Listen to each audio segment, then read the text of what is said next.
Hello, and welcome to a brand new episode of Unblocking Your Purpose. I am your host, Jada, and I am, as always, excited to have you here. Whether you are watching me on the YouTube channel or if I'm up in your ear, I am excited that you took a little bit of time to be with me. And let's get into some more topics for our amazing mamas out there. So, this week, I want to talk about having permission to play again and how we can try new things without guilt. So we've been talking a little bit, getting back to who we are, what our purpose is, things that we have lost along the way of growing up and getting all the titles that we now have. How do we get back to some of the core of who we are? And in the midst of that, how can we play? How can we, shake off some of that stringent, okay, I have all the responsibilities, I have to take care of all the people and all the things. And how can we turn some of that focus on us? And so that's what I wanted to talk about because, you know, can you tell me or tell yourself when was the last time that you did something that just made you feel alive? Like just because, not something that was productive, not something that was even useful or necessary, but just something that was fun, that brought you joy, that just made you say, you know what, that was a good day or a good moment or whatever. When is the last time that you have done that? What sounds fun to you? Maybe even something that's challenging that you've toyed with or thought about and you were like, no, no, no, I can't do that because I have to do X, Y, and Z. You could do a dance class or, start a side hustle. That's been something that I've enjoyed doing. Or maybe you're into painting or simply just stopping and reading a book, without multitasking, just taking a break. What does that look like? What does joy look like? What is that thing? And I said in the last episode, like, start writing this stuff down because we often get so caught up in all the day to day things and thinking of what's coming up, even next month. And now we're into the holiday season. But what are some things that you would just find joy in doing and writing those down? And not that you need permission. And even though I titled it that, titled this episode is that, have permission to play. Have permission. Give yourself permission to just let go and have moments that bring you joy. So, with motherhood, it should not come at the expense of our passions, our desires, or even our curiosity, because God placed those desires in our hearts for a reason.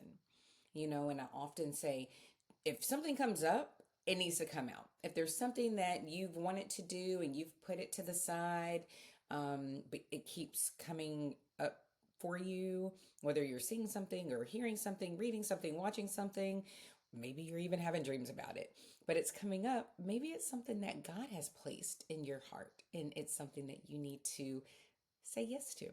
That's all good.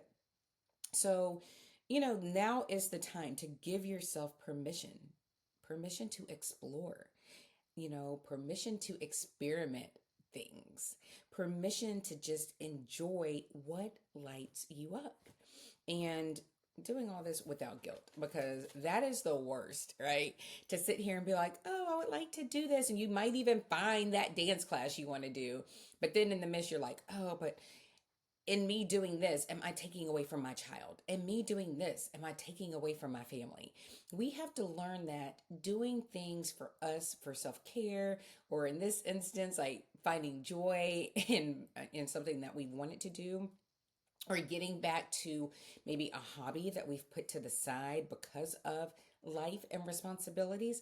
We have to understand that picking these things up, that does not mean that we're, neglecting our responsibilities. It doesn't mean that we are not taking care of those that definitely, that need us and rely on us. It doesn't mean that. Matter of fact, it might actually show up the opposite, that if we are doing those things that make us smile and, we get excited and be like, hey kids, let me tell you about what mommy tried today or what mommy did, that is teaching them. That is showing them that yes, If there's something you want to do and you find a way to do it, go after it. Don't we always tell them to follow their dreams and try and, don't be scared of failure, that there's lessons in everything, right? So if we're sitting up here telling them that, or even with your husband or your friends or your parents, whoever you're encouraging and saying, go try it. It's going to be okay. Go do this. Do the things that are going to make you happy. Why is it that we can tell other people that and then it comes to us and we're like, I can't do it. Oh, I'm going to be looked at as a bad mom if I spend some time on myself. I'm going to be looked at as a horrible mom if I spend money on me versus buying my kid the 100th toy that they're not even going to appreciate, right? Why are we allowing other people, society, or whoever we're listening to dictate the things that we do? Because really and truly, we should be leading from the front, even, through our church or through our families, our work situations, our communities. We should be showing up as that instead of just do as I say, not as I do. So let's get after it. Think of what you would say yes to. Think of the big things. Think of the small things. Make a list so that you can say, you know what, I deserve this.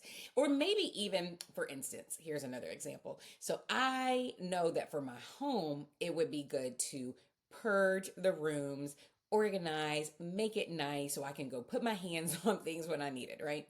And so I wrote out the list and I was like, okay, I think I can do this by this date. I think I can do this one by this date. Trying to give myself a roadmap. And my goal was once I did that, I would then treat myself to decorating our patio in the back, our covered patio. And in that way, I could have a space, I could be out there with the kids. So it was something for me, but something that still benefited the house. So I'm saying that to say, if you're like, Jada, I can't just be selfish like that. Okay, cool. We're going to find a way around it, sis. I got you. So for this example, I'm saying I was like, okay, it would be good to do these things for my house. And I'm saying would have because I haven't finished. But now that I'm talking to y'all, I'm going to get back to it. So my goal was, let me do this. This will be great for my house. And in turn, I am going to do something that is going to be for me, something that's going to be good for me, something that I'm looking forward to, get to decorate something, spend money on doing this. And yes, it still kind of like improves the house, but it was like my space and it's going to be my space. So when my friends come over, we can have the kids out, we can watch them, right? So if you need to attach it to something, start there, but start. So what are you going to start? What are you going to do? Let's start with the list. Let's start with, okay, these are things that I would say yes to if I had money or resources, whatever that is. And then if you need to have some incentive to make it just feel a little bit better, what is something that can benefit, let's say, your home or your family, but then there's a built-in reward for you? Maybe it's, for me, another thing I want to do, because I haven't done this yet either, but another thing that I want to do is I want to have a quarterly staycation by myself, meaning every quarter I'm going to make sure my kids are good, make sure the husband is good, and I am going to go get myself a hotel room. I'm going to go to dinner. I'm going to have an overnight by myself, do whatever it is, and just for me. Because I believe I deserve some time for me. So I haven't done that yet, but I am going to definitely for 2026. I'm going to get after that. So these are things that would bring me joy, and it's going to help me to reset, recharge, honor myself. And guess what? My plan and what I envision is when I come back from that, I am going to be a better wife and a better mom because I am honoring myself. My family is understanding this, something I will communicate with them, and then they're going to benefit from that. So think of it like that too. All right. So I know I've gone a little ways in here, but here is a Bible verse for you for this topic, and it's again Jesus speaking to the disciples, and it's John 10:10, which is very familiar with a lot of us, and maybe just a little bit of a different spin on it, right? And it's out of the NIV. The thief comes only to steal, kill, and destroy.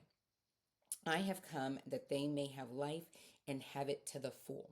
So Jesus came for us. Jesus came not only for our sins and for our salvation, but he came to be an example. And he also came so that we can have the life here on earth that He desired for us.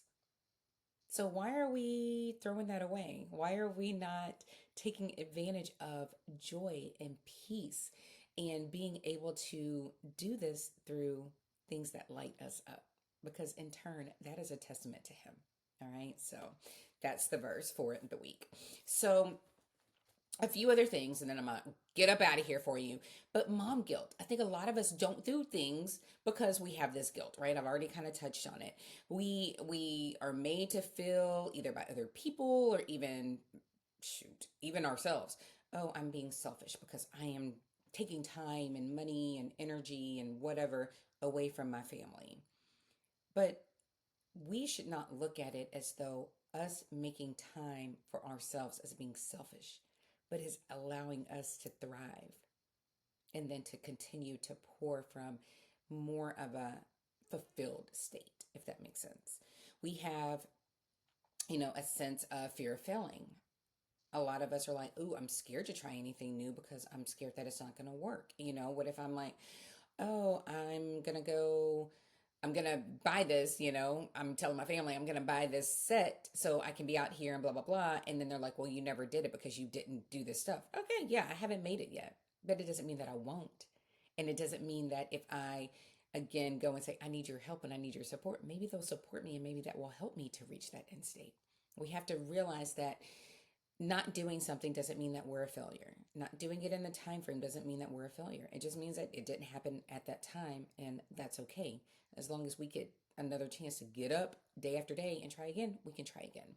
So we don't need to feel like we're failing, and we don't need to feel like we have to do things by ourselves, okay?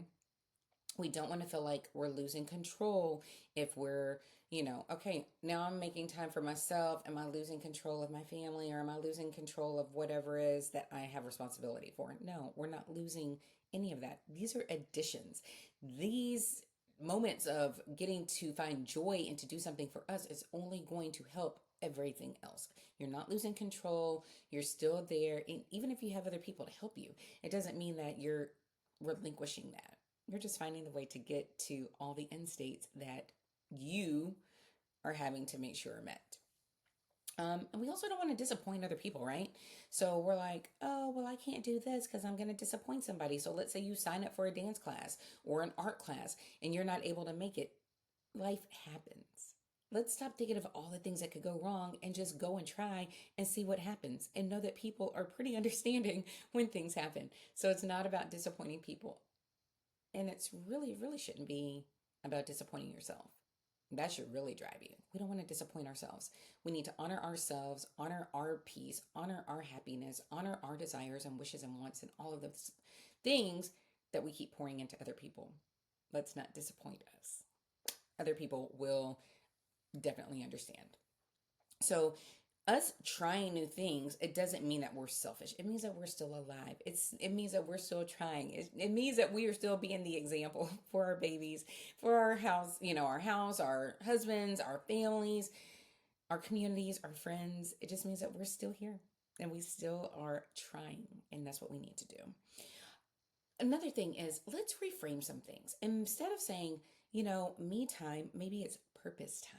As we're unblocking our purpose, we are doing things that serve us, serving God, so that we can do all the things that we're called to do. All right. So maybe you're like, ooh, me time sounds too selfish. Okay, reframe it. Reframe it, sis. It's purpose time. Journal out your desires. Journal out, what saying yes looks like. Because then maybe your subconscious will tie it to, I need to do these things to get to this end state, which is going to allow me to show up even better. Okay. And then block time also. Block time for being curious and like that childhood curiosity. Like, what makes you light up? Is it like, oh, I wonder what it would be like to skydive? I don't know why that came to mind. I don't want to do that. But if that's your thing, girl, go for it. But what would that take? And what would that feel like? What would that mean to you to be able to do that? So we want to, reframe this. What is that purpose? Once you accomplish this goal and getting to do something for you, what does that look like and feel like? And let's get after it, Because if it's something that's important to you, I'm pretty sure your end state is going to be like, no, I'll feel liberated, or I'll feel excited, or I'll feel fulfilled. Whatever it is, it's going to be something positive, and that should start motivating you to make the plan. So we have to understand that it's okay to start again, be a beginner, start from the basics, go back to the basics, and have that curiosity and that want so that you can share it and be excited in all aspects of your life, and then modeling that for your family. All right. So, what is one thing this week? What's one thing that you can think of that can bring you joy that you don't have to feel guilty about by taking time to go and do? That's what I want you to think about. And that is what I want you to, as you're journaling down or writing a list of things that you would say yes to, or, things that you would like to do, maybe circle the top 5 that really feel good to you and start another list. And then we can start aiming and focusing on that. All right. You deserve this, sis. You deserve to, you know, have joy, and you deserve to try something and to get out there and to have time for you and to find that purpose as we're unblocking our purpose, right? So remember, you don't need permission to be more than just a mom. You just need the courage to begin. And I hope that this is what this episode brought to you. Let me know. Join the community. Share with us what it is that you're going to try and do. And we're here to support you. I am here to support you. And I cannot wait to hear how it goes once you accomplish it. All right. So until next time, love you. Bye.